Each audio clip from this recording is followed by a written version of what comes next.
All right, welcome back to the deep dive. Today we're going to be digging into something that, if you're a parent, you've probably thought about. It's kind of a big one. Yeah, it's pretty universal, isn't it? How the way we raise our kids, especially when they hit those teenage years, connects to their performance in school. Right, exactly. And I mean, everyone has an opinion on this, right? But what does the research actually say? Well, that's what we're here to find out. Lucky for us, there's a fantastic article by Christopher Spera. It's called A Review of the Relationship Among Parenting Practices, Parenting Styles, and Adolescent School Achievement. That's a mouthful.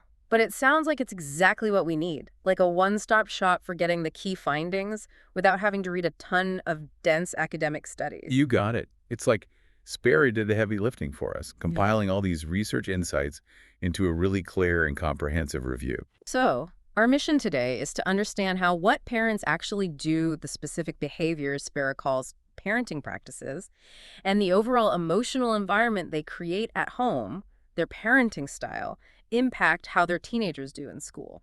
Does that sound about right? Absolutely. And I think it's a really helpful way to break down this complex topic. First, we'll look at those concrete actions, what parents do, those parenting practices, and then we'll dive into the how, the emotional climate or the parenting styles. Makes sense to me. Let's jump right in, shall we? So, first up, parenting practices. Where do we even begin with that? Well, a big one, and probably the one that comes to mind first for most people, is parental involvement. Now, this goes way beyond just showing up for parent-teacher conferences. Yeah, I was going to say, it's got to be more than just that, right? Oh, definitely. It includes attending school events, helping with homework, volunteering at the school, Yeah. even being involved in those after-school activities. Okay, so really getting in there and being present in your kid's school life in all sorts of ways. That's the gist of it. And, Spera makes this really important distinction between parent-initiated involvement and school-initiated involvement. That's interesting. So what's the difference exactly? Think of it this way. If you, as a parent, take the initiative to contact your kid's teacher with a question or concern, that's parent-initiated. Got it. But if the school sends out a newsletter asking for volunteers for the annual bake sale, that'd be school initiated. Exactly. And the research consistently shows that parent-initiated involvement is the one that's really strongly linked to positive school outcomes. Oh, wow. So like taking that extra step as a parent to be involved really makes a difference. It seems so. Yeah. We see this across tons of studies. Epstein and Sanders, Hess and Holloway, Hill and his colleagues, they've all found this connection. So we're talking about a pretty solid body of evidence here. And does this apply across different age groups? What about younger kids? Yeah, actually, there's evidence that it starts even earlier. Like even in elementary school, kids benefit when their parents are actively involved. That makes sense. I guess it sets a good precedent early on. That's the thinking. Becker and Epstein did some great work on this, and so did Stevenson and Baker. And when it comes to teenagers specifically, there's research showing that parents helping with homework leads to kids spending more time on it. Okay, so the more involved parents are, the more likely their kids are to do well in school. Sounds pretty straightforward so far. It does, doesn't it? But here's where it gets a bit more complicated. I knew there had to be a catch. Well, not a catch exactly, but more of a twist. See, the research also shows that parental involvement tends to actually decrease as kids enter adolescence. Really? That's kind of counterintuitive, isn't it? You'd think that's when they need the most guidance. You'd think so, right. But a number of studies have documented this decline, like those by Milgram and Tubiana, Muller, even Epstein and Dauber. And it's not just anecdotal. We see it in large-scale data, too. The U.S. Department of Education has actually found that middle schools often offer fewer opportunities for parents to be involved compared to elementary schools. Huh. So the system itself might be partly to blame here. But why do you think parents pull back during these crucial years? Well, there are a few theories. A big one is this idea of autonomy. Teenagers, as we all know, are in that phase of wanting more independence, right? Oh, I remember those days. Pushing boundaries, figuring things out on your own. Exactly. And researchers like Ryan and Stiller, Steineberg, Wenzel and Battle, they've all looked at how this need for autonomy plays out in the parent-child relationship.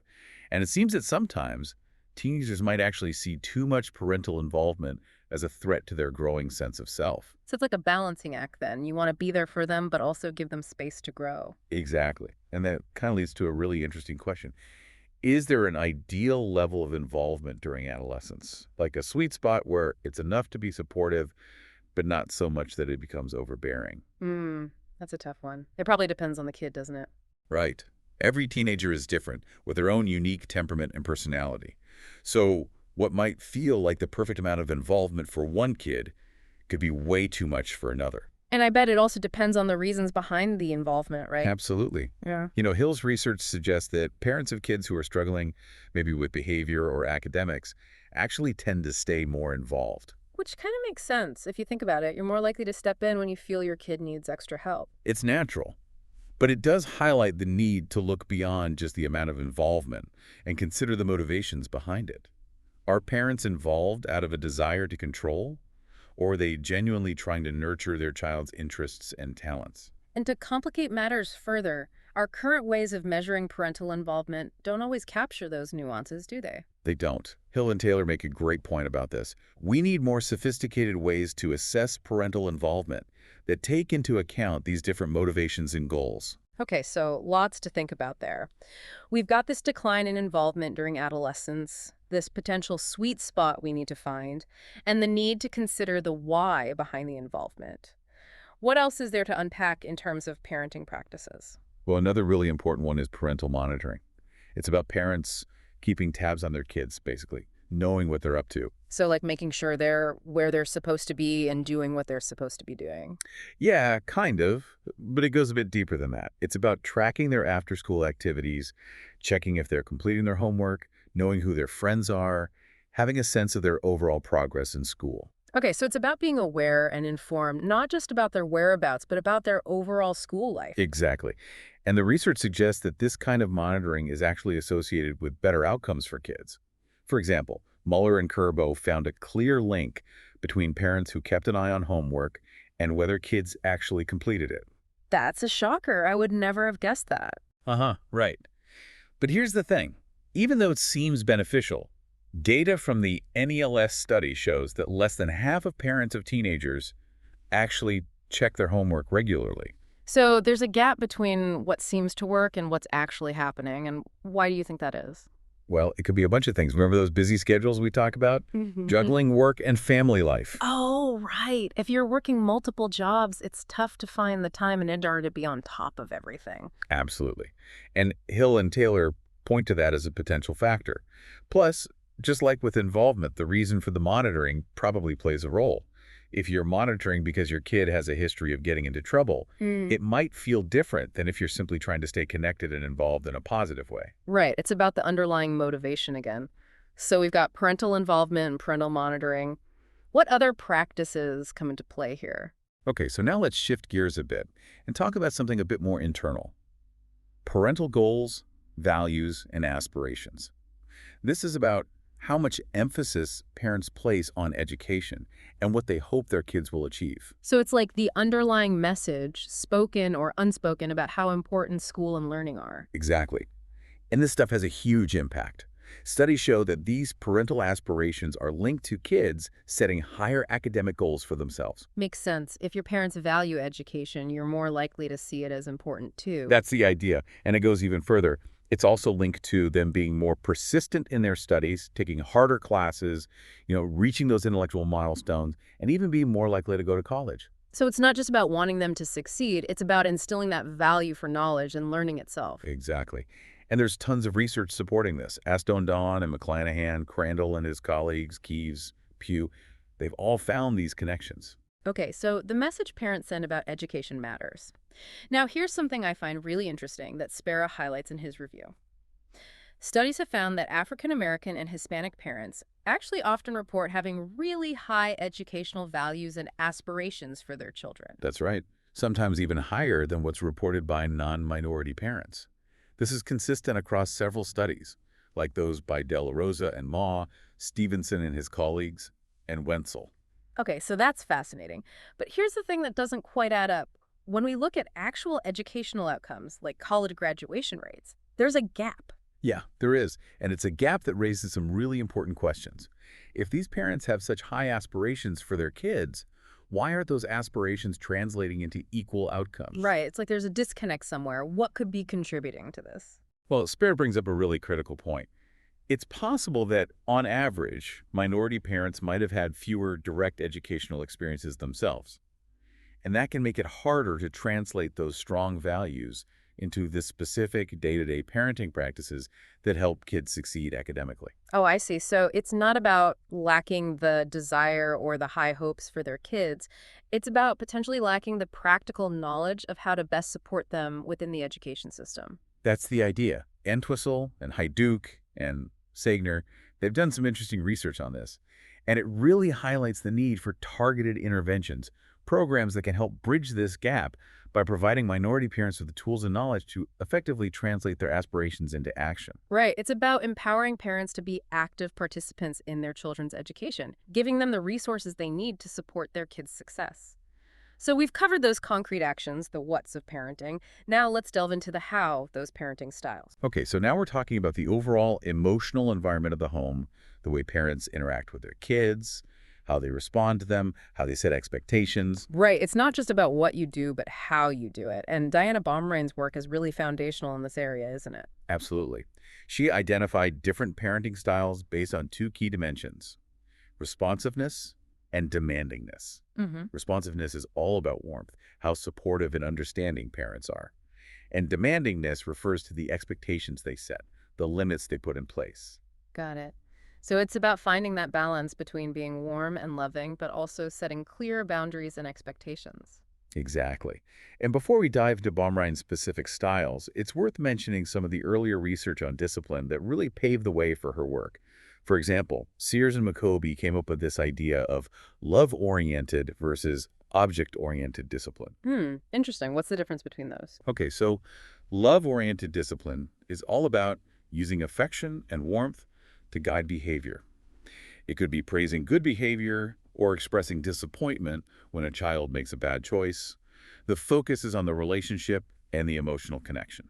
So it's like, I'm disappointed in you rather than you're grounded. Exactly. Whereas object-oriented discipline relies on more external rewards and punishments. Think timeouts, taking away privileges, or giving them that extra cookie if they behave well. Okay, so it's about using tangible things to motivate behavior. And what did they find about these different approaches? Well, their research indicated that love-oriented discipline was more strongly linked to kids internalizing their parents' values and developing that self-control. The thinking was that kids who were disciplined with love were more likely to reflect on why their behavior was wrong, not just focus on avoiding punishment. Makes sense. It's about fostering that internal compass, that sense of right and wrong, rather than just blind obedience. Exactly. And then there's the work of Martin Hoffman, who focused on the importance of induction and discipline. Induction. Remind me what that is again. It's all about providing explanations. So instead of just saying no, you explain the reasons behind the rule or the consequence. You help the child understand why certain behaviors are acceptable or unacceptable. So it's like, don't hit your sister because it hurts her feelings, rather than just don't hit. Exactly. And Hoffman even went a step further and highlighted other-oriented induction, where you explain how the child's actions impact other people. His research suggested that this kind of reasoning helped kids develop a stronger sense of empathy and moral reasoning. It's about teaching them to think about the consequences of their actions, not just for themselves, but for others too. Right. And later on, he suggested that the most effective approach might be to combine a little bit of power assertion, like a firm no, with that clear inductive explanation. Okay, so we've got this background of early discipline research. How does this all tie into Baumrein's parenting styles? Well, she built on these earlier ideas and identified four main parenting styles. Let's start with the one that's often considered the most beneficial for child development: the authoritative style. Authoritative. What are the hallmarks of this style? Authoritative parents are warm, responsive, and supportive.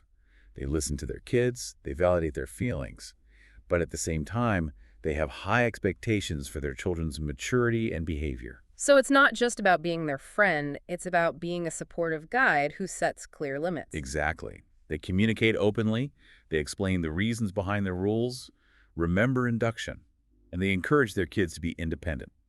So, for instance, an authoritative parent might say, you need to finish your homework before you go out with your friends because getting a good education will open up more opportunities for you in the future. So they're setting limits, but also explaining the rationale, helping the child see the bigger picture. Exactly. And this style, according to Baumrien's framework, is high on both warmth and control. Okay, that makes sense.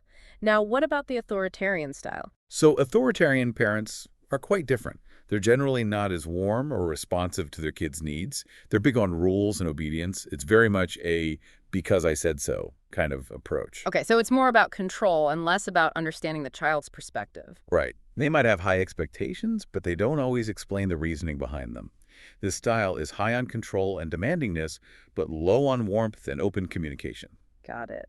And then there's the permissive style. What characterizes that one? Permissive parents tend to be quite responsive to their kids' needs and wishes, but they're really lax on the rules and expectations. They might be very loving and affectionate, but they're not so big on setting boundaries. So it's kind of like anything goes. In a way, yes. They might seem a bit uninvolved or even dismissive of the need for structure and limits. This style is high on responsiveness, but low on control and demandingness. Okay, so three distinct styles so far. Authoritative, the warm but firm one. Authoritarian, the strict one. And permissive, the lenient one. Are there any others? Yeah, actually, McCoby and Martin later added a fourth style to the mix, the indulgent style. Indulgent. What's that all about? Indulgent parents are similar to permissive parents in that they're not big on rules or expectations, but they differ in that they're very high on warmth and responsiveness. So it's like permissive, both lots of love and affection. Okay, so they're very loving and involved, but maybe they give their kids a bit too much freedom. That's the gist of it.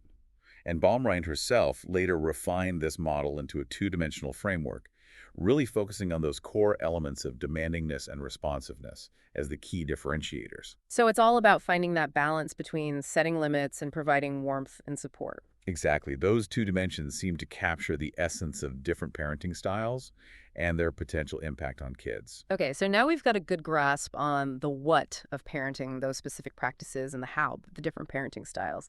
But the big question is, how do all these things relate to how teenagers do in school? Right. Does one style lead to better grades, higher motivation, all of that? Exactly. Is there a magic formula here? Well, if you look at the research, there's a general consensus that authoritative parenting seems to be linked to more positive academic outcomes for kids. So that warm but firm approach we talked about. That's the one. Baumrind's own longitudinal studies, which followed kids from preschool all the way through adolescence, found this connection.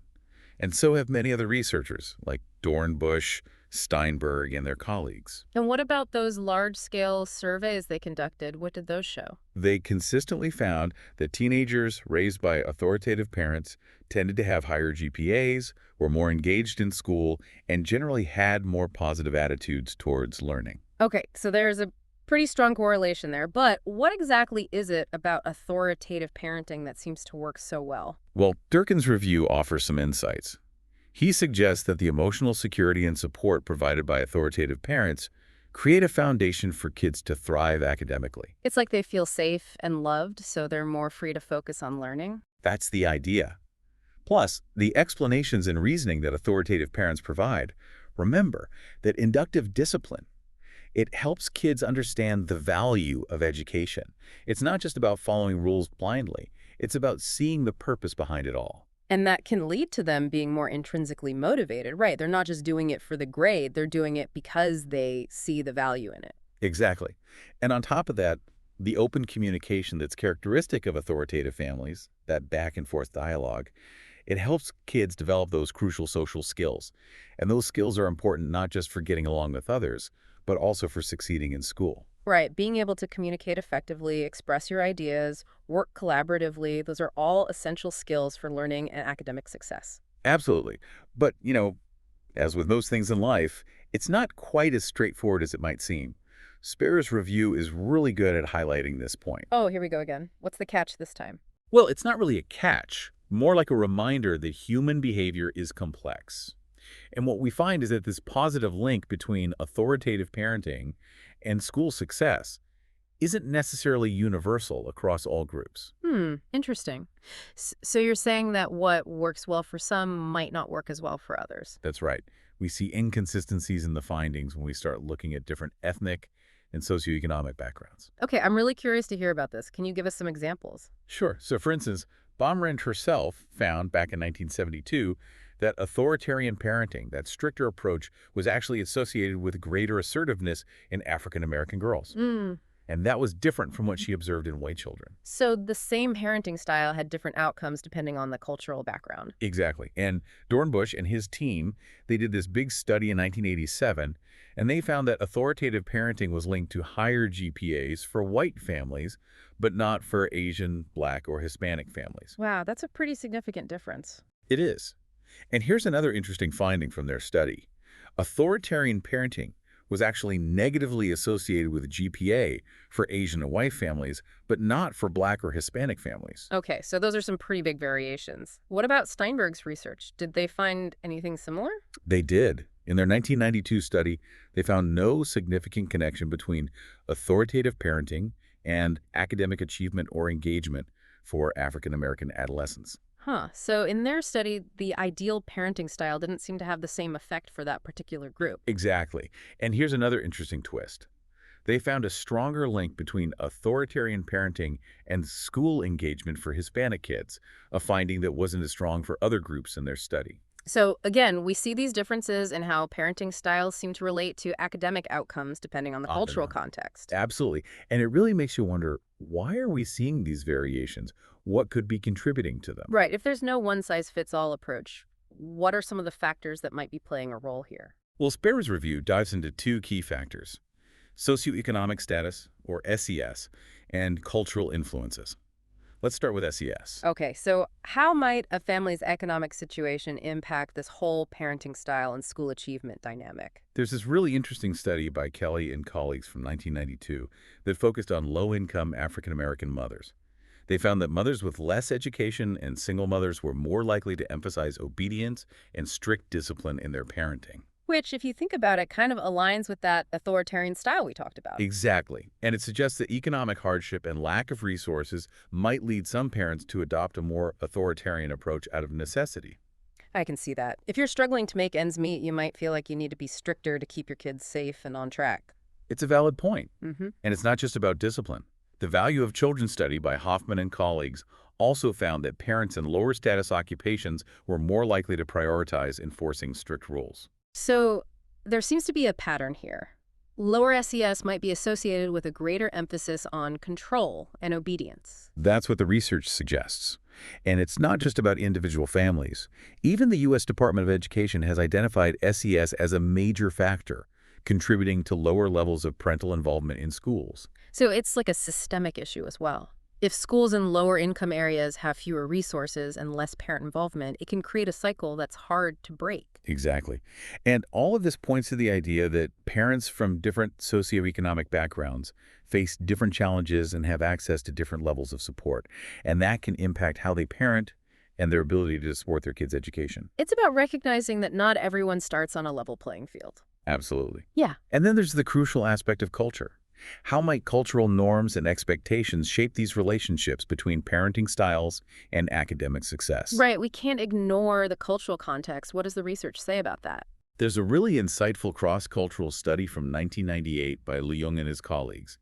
They looked at parenting styles and achievement in several countries, including the U.S., Australia, China, and Hong Kong. So a pretty diverse sample. What did they find?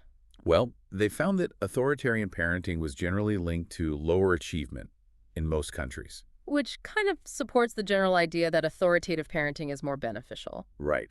But here's the interesting part.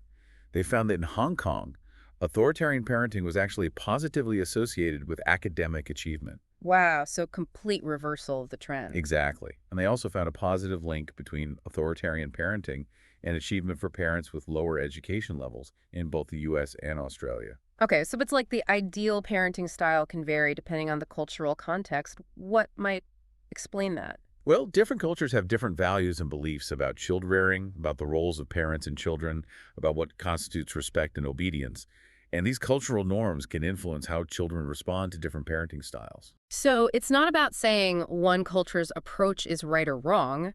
It's about understanding that what works best might vary depending on the cultural values at play. Exactly. And to help make sense of all these seemingly contradictory findings, Darling and Steinberg proposed their contextual model of parenting back in 1993. Okay, tell me more about this contextual model. How does it help us understand this complexity? The core idea is that parents have certain socialization goals for their kids. These are the things they want their kids to achieve, the values they want them to internalize. Things like doing well in school, being a good person, going to college, that sort of thing. Right, every parent has hopes and dreams for their children. Exactly. And these goals influence the specific parenting practices they use, like helping with homework, setting limits on screen time, encouraging extracurricular activities. And those practices, in turn, affect the adolescent's outcomes, including their school performance. So it's a chain reaction. Goals lead to practices, which lead to outcomes. But where does parenting style fit into all of this? That's the key part. The contextual model says that parenting style acts as the context for all of this. It's the emotional climate of the parent-child relationship, and it moderates how those goals are communicated and how those practices are implemented. Okay, so it's like the overarching atmosphere that shapes how everything else plays out. Exactly. And Spera uses this model to examine three potential explanations for the discrepancies we've been discussing. Okay, I'm intrigued. What are those three explanations? First, the model asks whether socialization goals themselves vary significantly across different ethnic groups. So do parents from different cultural backgrounds have fundamentally different aspirations for their kids? That's the question. But the research actually suggests that for the most part, educational goals don't vary dramatically across ethnic groups in the U.S. Really? So even though we see those disparities in outcomes, the underlying aspirations for their kids are pretty similar. It seems so. Studies like Wenzel's even found stronger achievement values among African American parents. Wow, that's fascinating. So if it's not about vastly different goals, what's the second explanation the model explores? It looks at whether SES, that's socioeconomic status, plays a role in how parents translate their goals into practice. So the idea is that even if parents have high aspirations for their kids, their economic circumstances might make it harder to put those aspirations into action. Exactly. They might lack the resources, the time, the knowledge to effectively support their kids in the same way that parents with more resources can. And we talked about some of the research that supports this, right? Like how lower SES is often linked to more authoritarian parenting and less parental involvement. Right. And while there's not a ton of research specifically looking at whether SES moderates the link between goals and practices, early work by Tolkien and Kohler suggests that it might. So it's an area that definitely needs more research, but it seems like a plausible explanation, right? That economic hardship can create barriers to effective parenting, even when parents have the best intentions. Absolutely. And the third explanation the model considers is whether parenting style itself acts as a moderator. So it's not just about the specific practices, but about the way those practices are carried out. Precisely. The idea is that the same practice, like monitoring homework, can have different effects depending on the overall emotional climate of the parent-child relationship. So if you're monitoring homework in a warm and supportive way, it might be beneficial. But if you're doing it in a controlling and critical way, it might have the opposite effect. That's the hypothesis. And while research specifically testing this is limited, some studies, like those by Paulson and colleagues and Steinberg and colleagues, have found that parental involvement is most effective when it's done in an authoritative way. So again, it seems to come back to that balance between warmth and limits, that authoritative approach. It does seem that way. But as always, more research is needed to fully unpack these complex relationships. Well, this has been a fascinating deep dive. It's amazing how much research has gone into understanding the connections between parenting and school achievement. It is, isn't it? And it really highlights just how complicated this whole thing is. There's no simple answer, no magic formula. So for our listeners out there, what are the key takeaways that they should keep in mind? Well, I'd say the first one is that parental involvement and monitoring are generally good things. They tend to be associated with more positive school outcomes for kids, but it's important to remember that involvement often declines as kids enter adolescence. Right, and that decline might be due to a number of factors, like kids needing more autonomy, parents' busy schedules, and the changing dynamics of the parent-child relationship. Exactly. And the second takeaway is that while authoritative parenting is often linked to better outcomes, it's not a universal guarantee of success. The relationship between parenting styles and school achievement can vary depending on cultural and socioeconomic factors. And that's where the contextual model of parenting comes in, right? It reminds us that it's not just about what parents do or the general way they are. It's about how all of those things interact within a specific context. Precisely. The emotional climate of the home, the family's economic circumstances, the cultural norms and values, all of these things play a role in shaping how parenting practices impact kids' school success. Wow, so much to think about. This has been a truly insightful conversation. And for you listening, we'd love to hear your thoughts. What resonated with you? What other factors beyond parenting do you think contribute to kids' educational journeys? We've only scratched the surface here, and there's so much more to explore. Absolutely. This interplay of family, culture, and individual development is fascinating and endlessly complex. It's a conversation that deserves continued attention and deeper exploration. Thanks for joining us for this deep dive. Thanks for listening, everyone. We'll see you next time on The Deep Dive.